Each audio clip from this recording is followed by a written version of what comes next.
Ma'am, were you crying when you were shooting him? I don't remember. Were you crying when you were stabbing him? I don't remember. How about when you cut his throat? Were you crying then? I don't know. So take a look then. And you're the one that did this, right? Yes. And you're the same individual that lied about all this, right? Yes. So then take a look at it.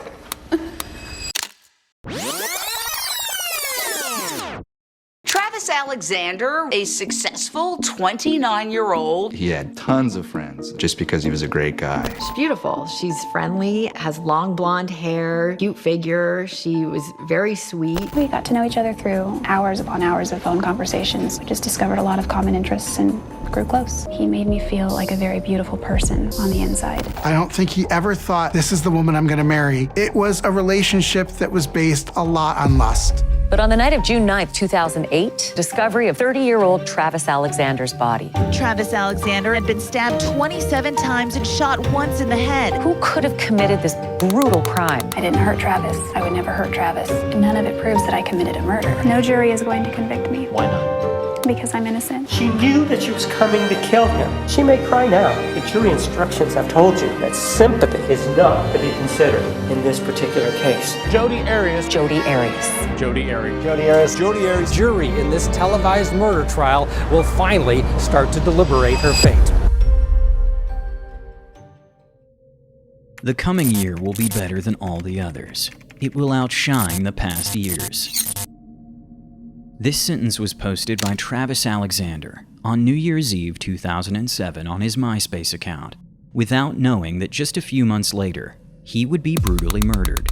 Furthermore, what was supposed to be the best year of his life would turn into the worst year of his tragically short life.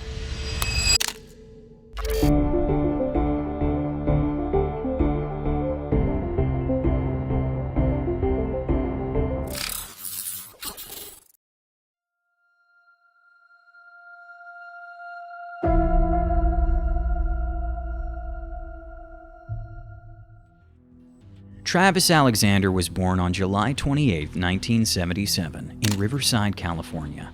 From a young age, he endured a very difficult childhood. His parents were heavily addicted to substances, which meant young Travis had to learn early what it meant to be on his own.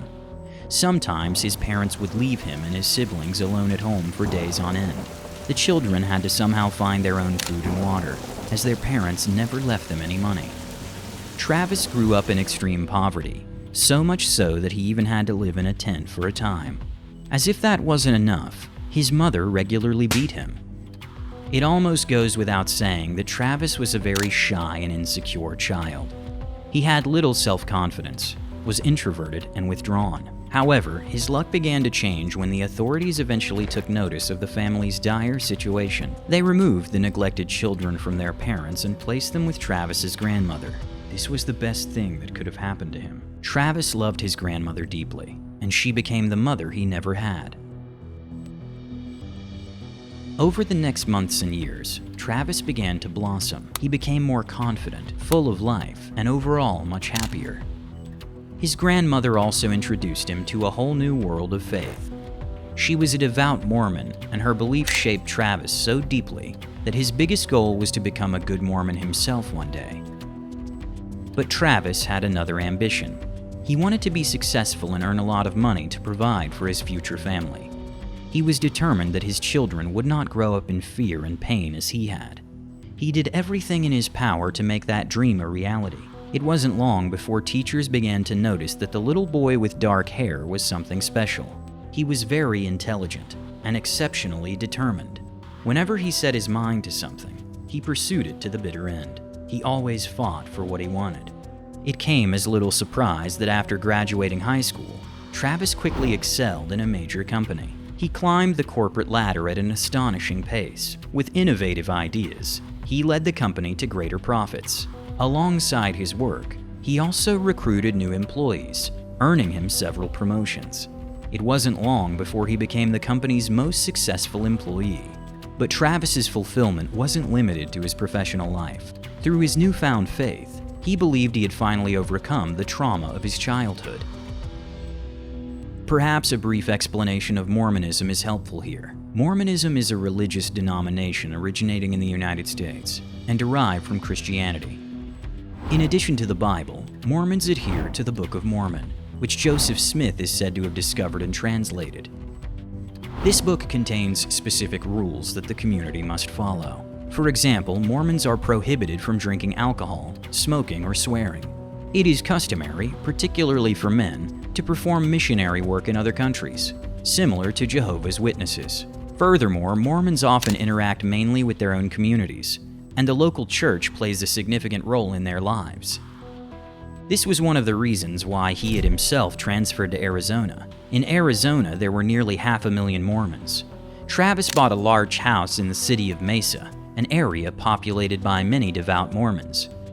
For Travis, who now wanted to settle down and start a family, only a Mormon woman who lived by the same principles as he did would suffice. By moving, he hoped to meet such a woman. All of Travis's friends were convinced it wouldn't take long for him to meet the right woman. Despite his success, he had remained humble. His difficult childhood had shaped him into an empathetic, grounded, and loving person. His friends described him as funny and caring, and said he was always there for you when you needed him. Indeed, just a few months later in September 2006, Travis Alexander met the beautiful Jodi Arias at a company event in Las Vegas. Back then, she still had blonde hair, and immediately caught Travis's attention with her cheerful and lively demeanor. The two hit it off right away, just as he had always imagined.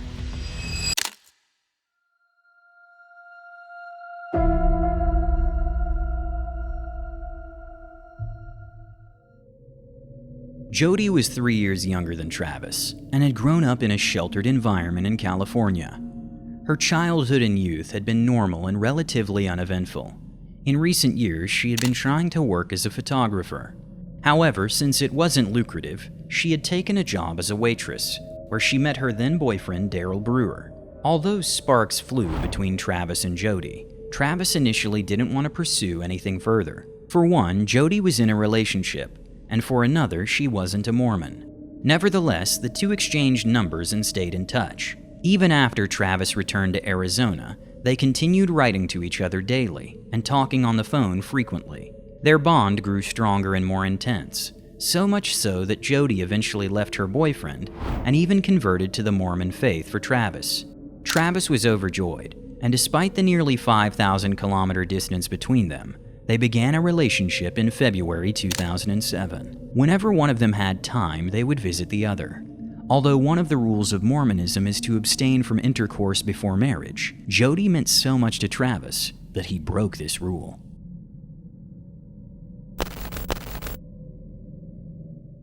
He came into my room at that point, and we started kissing. We sat down on the bed and started kissing. And did you anticipate that his sole purpose of coming in the room was to kiss you?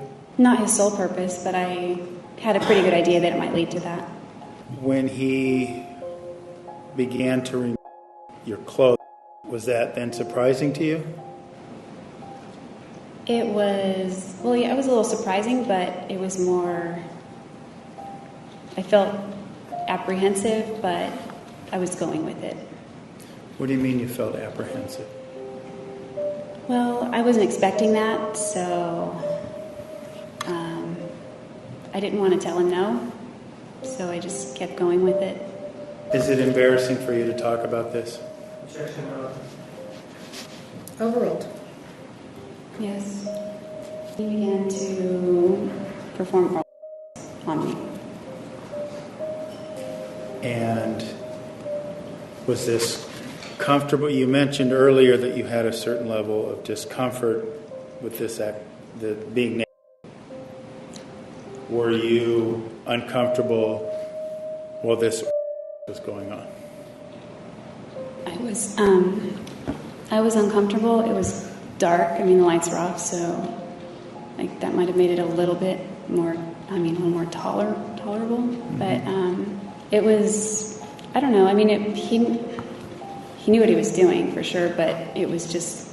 It felt like too much too soon, and I mean, I couldn't exactly rewind at that point. Why didn't you voice your discomfort? I didn't want him to have that impression.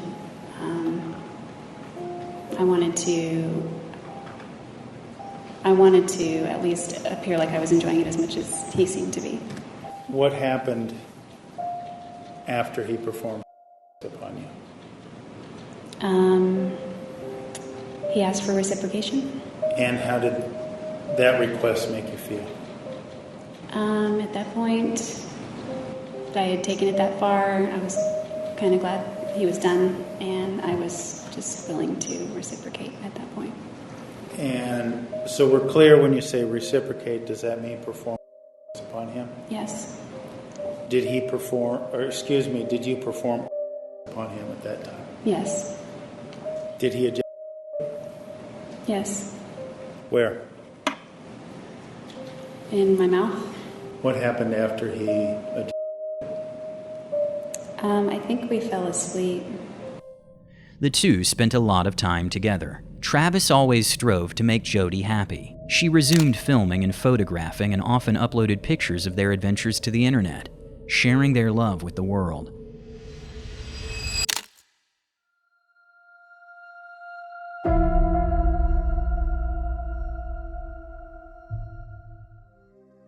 However, after many happy days, less happy ones eventually followed. After several weeks and months, the dynamics of their relationship began to change. While Jodi clung to Travis more and more, speaking about marriage and children, Travis started to distance himself. Although Travis found Jodi attractive, he couldn't imagine a future with her. This was likely one of the reasons he started chatting with other women. When Jodi discovered this in June 2007, she ended their relationship. However, she hoped that Travis would realize what he had in her and fight to win her back. But that didn't happen. Travis seemed relieved and told his friends that breaking up was the right decision.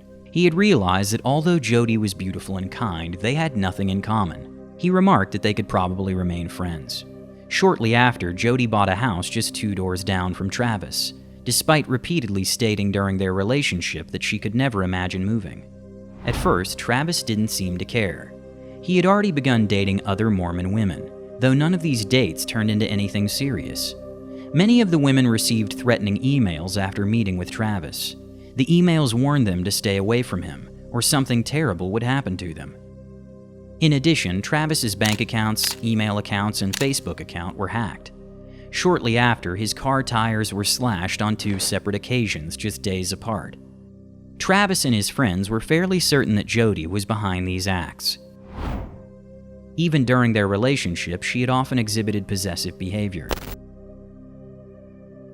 She said she would lie awake in bushes and watch him. And if she was ever caught, she would tell him she was there to get her Social Security card.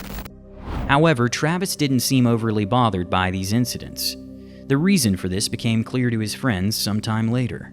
Although they had broken up, Jodi and Travis had continued their affair the entire time. Travis simply couldn't let go of the beautiful Californian. Nevertheless, Jodi sold the house a few months later and moved back to her grandparents in California. Travis claimed the affair was now over and that he was glad to finally be free. Only after his death did it come to light that this was also a lie. Jodi had continued to visit him regularly.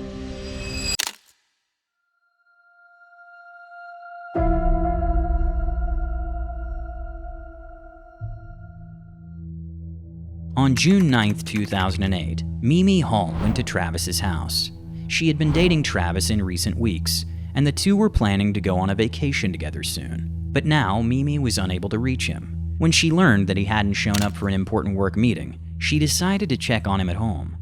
At first, everything seemed normal. Travis's car was parked outside, and his dog was visible through the window. He had to be home. However, Travis didn't answer her repeated calls, nor did he respond to her ringing the doorbell or knocking. She kept pressing the door handle to its limit, but nothing stirred inside. Mimi then contacted 2 of Travis's friends, who immediately came over. Together, they managed to open the garage door and gain entry to the house from there.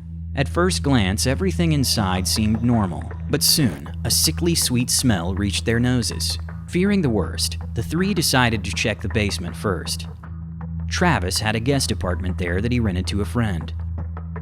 The tenant had just fallen asleep and was startled by the unannounced visitors entering his apartment. He explained that he hadn't heard the ringing or knocking because he had fallen asleep with headphones on while watching TV, or so he claimed. When asked where Travis was, he replied that Travis had gone on vacation with Mimi, but that didn't make sense. Mimi was standing right in front of him. She explained that their vacation wasn't for a few more days. Following the trail of the foul smell, the three went upstairs. In the bedroom, they immediately discovered a large amount of blood. It was everywhere, on the floor and walls. It looked as though someone had tried to flee from their attacker. While Mimi and one of Travis's friends were too distraught to continue, the other two ventured into the bathroom. There, the horrifying truth behind Travis's disappearance was revealed. 911, what's your emergency? What's going on?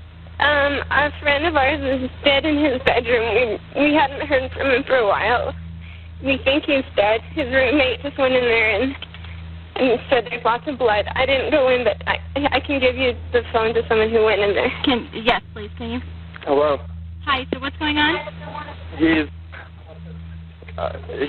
dead. He's in his bedroom. Okay. In the shower. Okay. How did this happen? Do you have any idea? No, we have no idea. Everyone's been wondering about him for a few days. She said that there was blood. So is it coming from his head? Did he cut his wrist? It's all over the place. Is there any weapons around? No, I don't know. Not that I saw. How many people are in the house? How many are in the house right now? Just the 5 of us? 5 of us. Okay, I need all of you outside. Okay. Okay, you're a good friend of Travis's, correct? Yes, I am. Okay. Yeah. Has he been depressed at all? Thinking about committing suicide, anything like that? I don't think he's been thinking he committed suicide. He's been really depressed because he broke up with this girl, and he was all upset about that. But I don't think he would actually kill himself over that.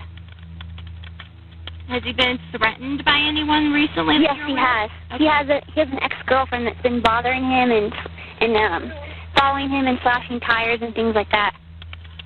And do you know the ex-girlfriend's name? Do you remember it? Yeah. What's his ex-girlfriend's name? Ask Taylor. And do you know if he's ever reported it to the police? Her name is Jodi. I don't know if he's ever reported. Hold on. Yeah. Ask Taylor if he's ever reported Jodi to the police, like if Travis did.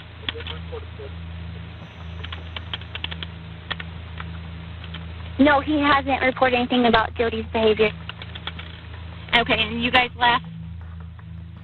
The roommate, when was the last time he saw Travis? Was it 3 days ago? Zach. When was the last time you guys saw Zach? Travis. They want to know about the roommate. Last time I saw him was, last Thursday or Friday? The last time I remember seeing him was last Thursday. When was last time you saw him? Mimi saw him last Tuesday, or last Monday. She talked to him last Monday. Okay. And everyone is out of the house. There's no one else in the house. No, no one's in the house. And what is your name? My name is Michelle. I need to ask a friend something. I'm giving the phone to Mimi. Okay. Taylor. Hi. Hi. She's Trent's business partner. Okay. And this is, the tub is in his bedroom? Yeah, and I guess, I didn't go in, but from what I heard, his roommate went in, there's blood in his bedroom, behind the door, and then he said it's all over, and then they went in the bathroom and he's in his shower. Okay. So and his bedroom is where in the house? It's upstairs, and if you go up the stairs, it's on the left. It's the first door on your left. It's the only door on your left. Okay. And it's just a big master suite bedroom up there. And she's talking to his friend right now. There's a girl that's been stalking him, and he's trying to. You might know some information. I hope my phone doesn't die. I'm on one bar of battery. So. Okay. Well, I'm just going to keep you on the phone until officers arrive. Either officers or paramedics arrive, okay? Okay, I think I can hear the sirens now. His bloodied body lay in the shower. Due to the early summer heat, and the fact that Travis had been dead for several days. The smell of decomposition had spread throughout the house. The police were called, and even before arriving at the scene, they answered the question of who could commit such an act with one name: Jodi Arias, the possessive ex-girlfriend of Travis.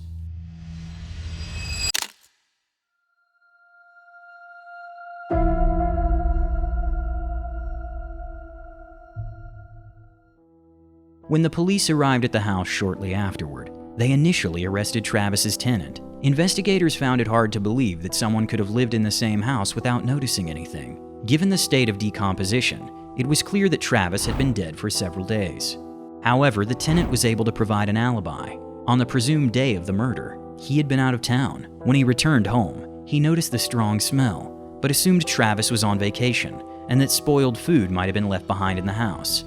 As he didn't want to enter Travis's private quarters without permission, he simply tolerated the smell. The tenant did confirm, however, that Jodi and Travis had continued to meet regularly even after their breakup. Travis's friends and family were also interrogated. All of them agreed Jodi Arias was someone they could imagine committing such a crime. By now, the autopsy report was also available. Travis had sustained 29 stab wounds across his body. Additionally, his throat had been slit, and he had been shot in the face. The murder bore the characteristics of what is known as overkill, meaning the perpetrator continued attacking the victim even after death. This level of violence, coupled with the lack of signs of forced entry, suggested that Travis knew his killer and that the crime had been committed in a fit of emotional rage. DNA from the perpetrator was also found at the crime scene. In Travis's washing machine, the police discovered a camera that appeared to have been deliberately damaged in an attempt to destroy it. Just a few days later, the primary suspect, Jodi Arias, voluntarily contacted the police. During the interrogation, Jodi presented herself as deeply empathetic and compassionate. She said she had heard that Travis had been found dead and expressed profound shock and grief over the news. She was eager to assist in the investigation and willingly offered a DNA sample. Throughout the interrogation, Jodi answered the detective's questions calmly and in great detail. She recalled even the smallest detail about Travis and her relationship with him. She described him as a wonderful person and emphasized that she wished him nothing but happiness. She expressed genuine excitement about the possibility of Mimi and Travis becoming a couple. Jodi explained that Travis had been a thoroughly good man, but the long distance between them had been a challenge in their relationship. After their breakup, they had remained good friends. However, she said she hadn't seen him since April. At the time of the murder, Jodi claimed to have been hundreds of miles away on a road trip. She stated she had been traveling that day with another man. Analysis of phone data corroborated her road trip story. Additionally, a voicemail from Jodi on Travis's answering machine mentioned that she wasn't having much fun on her trip. When asked about her move to Mesa, Jodi provided a plausible explanation. The reason wasn't Travis, she said, but rather her search for a Mormon partner. Given Mesa's high population of devout Mormons, the city had seemed like a suitable place for her to settle. Jodi answered every question calmly and in detail. She played the role of the grieving friend so convincingly that one could almost believe in her innocence. When asked if she had been with Travis or near him at the time of the murder, Jodi stuck to her story of being on a road trip. The police officer let her talk for an hour, but then confronted her with the truth, as he already knew that Jodi was guilty. Jodi tried to maintain her facade when the officer said he knew she was lying. They had already retrieved Travis's phone data, which had revealed that Travis had continued to meet with Jodi regularly to have intercourse. Travis couldn't let go of her. Despite the fact that devout Mormons were only allowed to have intercourse after marriage, Jodi was worth breaking this rule for him again and again. He had also long known that she had slashed his tires and sent threatening emails, but that was not enough to make him cut ties with her. At first, he suspected that Jodi had agreed to the physical affair to win him back. However, that option was no longer available to Jodi. She knew his security code and often showed up unannounced at Travis's house at night. Then they would sleep together, and afterwards she would go home. Travis enjoyed this unusual ritual, but what bothered him was that Jodi was now monitoring his browsing history, reading his emails, and checking his bank statements. He soon planned to end the affair with Jodi once and for all, not only for these reasons, but also because his relationship with Mimi was becoming more serious. The supposed alibi Jodi had provided had large time gaps, and her fuel consumption didn't match her claimed route. She could have easily made a stop along the way. Additionally, the man she had met with testified that Jodi had deep cuts on her arms when he saw her. Her explanation? Her own cat had injured her. There were further pieces of evidence pointing to Jodi's guilt. While the gun used to shoot Travis was never found, its caliber matched that of a weapon recently reported as stolen from Jodi's grandparents. Moreover, the photos on the recovered camera had been restored. They included pictures of Jodi and Travis having intercourse, with the timestamp showing that the photos were taken on the day of Travis's death. Other photos showed Travis naked in the shower. In the second-to-last photo, Travis was seen crouching in the shower, looking panic-stricken and confused as he stared at the camera. Just seconds later, the camera accidentally took its final shot. It seemed that Jodi had dropped the camera, capturing an image of the crime scene. This last photo showed a blood-soaked Travis with a female figure holding a knife standing above him. These were more than enough pieces of evidence. But finally, the officers confronted Jodi with the fact that the DNA found at the scene matched hers. Jodi seemed shocked and broke into tears, but she continued to deny everything and tangled herself in excuses. She claimed that the timestamp on the camera must have been manipulated, and that the DNA wasn't a valid piece of evidence, since she had often visited Travis and even lived in the house for a time. Of course, her DNA would be found there. But the officer was not convinced, and Jodi was arrested. During an interrogation the next day, she changed her story. She now admitted that she and Travis had regularly met for intercourse, and she had been with him on the day of his death. At first, they had slept together and taken a few pictures. But then, two masked individuals had surprised them. They attacked Travis and brutally murdered him. They had also planned to kill Jodi, but when they held the gun to her head and pulled the trigger, nothing happened. The ammunition was empty. For some reason, they let her live and fled the scene. Fearing she would be suspected, Jodi claimed she ran away, but the police didn't believe a word of it. Why would the perpetrators have left her alive? They seemingly also had a knife with which they could have easily killed the petite woman. Furthermore, this version of events didn't explain the other photos on the camera or the message on Travis's answering machine. Jodi Arias remained in custody.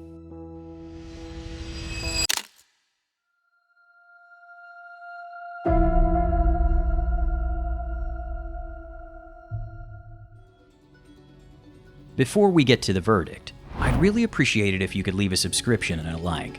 Thanks for your support. Let's continue. 2 full years passed before the decisive court trial. In the meantime, there were numerous interviews with Jodi, where she stuck to her theory. Through her charismatic and convincing nature, she gained many supporters who believed in her innocence. Her testimony during the trial then surprised some, as Jodi admitted to the murder. However, she likely did this because her lawyers had advised her to. She also insisted that it had been an act of self-defense. Travis had always been very violent. He had frequently beaten her and would become quickly enraged and aggressive. On the day the camera fell, she claimed that he attacked her again in a fit of rage. Jodi said she ran away and shot him to protect herself. But even after being injured, Travis supposedly continued to attack her, leaving her with no choice but to stab him. Jodi also wore a shirt with the word "survivor" on it, which was part of a campaign against domestic violence. She wanted to make a statement with her confession, standing strong for all the other women who had also experienced domestic violence in their lives. But the court wasn't convinced by her testimony. There was still no explanation for her message on Travis's answering machine. Despite having just been with him, she seemed to try to deflect suspicion and create an alibi for herself. Additionally, in previous interrogations, she had claimed that Travis hated weapons and had no guns in the house. So where could she have gotten the weapon? Furthermore, the bullet that struck Travis went directly through his face, undoubtedly killing him instantly. He would not have been able to continue attacking her afterward. The jury deliberated and then unanimously found Jodi Arias guilty. Jodi Arias was sentenced to life in prison.